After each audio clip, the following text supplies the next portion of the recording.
Well, in Rich Dad Poor Dad, I came out in 1997 and I said, your house is not an asset.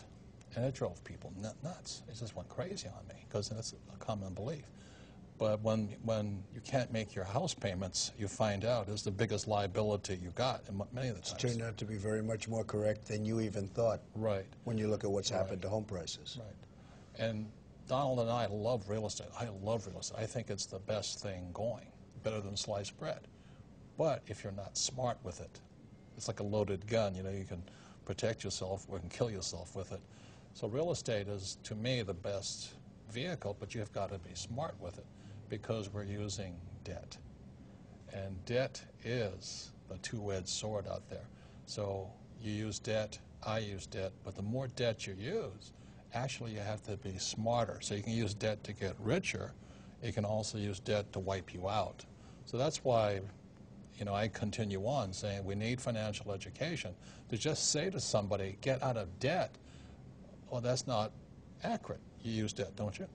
Debt is a great thing, and to be big and to be very successful, debt is a very useful weapon. But you have to be very careful. That's correct. So the other thing with when people say live below your means, you don't like to live below your means, do you? No. No. And I think when you say to somebody live below your means, you wipe their spirit out. It's like saying to somebody, if you want to lose weight, go on a starvation diet. It doesn't make you healthier to starve yourself. So I would rather get financially educated. That's why I read your books, because I want to, this is my greatest asset. I want to feed my brain so that I can expand my means without getting into excessive debt or where I start to lose. Because debt, like I say, is a two-edged sword. But telling somebody to live below your means is almost inhumane. I never felt good doing it. I wanted to strive to do better every day. I want to do better every day. I liked a good life. Like I tell the story of taxiing underneath your jet. You know, I was in my jet, but it was a little Learjet. And I look up and there's a 727, and I taxi under it. I said, holy mackerel. You know, it's big boys and their toys, but nonetheless it inspired me. I said, okay, I'm in a Learjet now, it's time to step up. And it doesn't mean the jet will make me happier. What makes me happier is the wanting to get better, to get smarter, to do better. Well, I have a friend who was not successful at all, but was really up and coming. And he had a thing. He would only fly first class.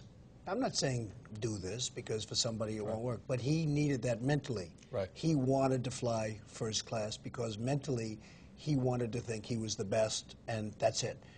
And even though he didn't have much money at the time, this is years ago, he would always fly. I used to criticize him, but it put him in a good state of mind, and he became a very, very successful guy. Very, very successful.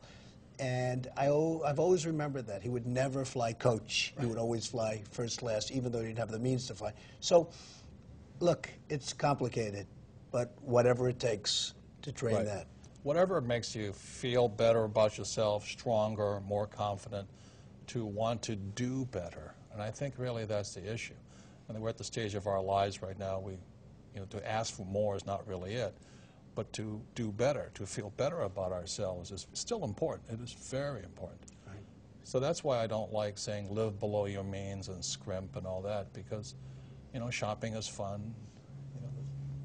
Nice houses are fun. At the same time, you have to be very careful. Yes, but you have to be responsible about it. Correct. Like when you invited us up to your little duplex up here, whatever you call it, we walked up there, and I've never seen a two-story, entire floor home in New York City. And my wife Kim says, I never really want to live in a condo, but she says, Mr. Trump's house will do. And it is spectacular. You know what I mean? And it's...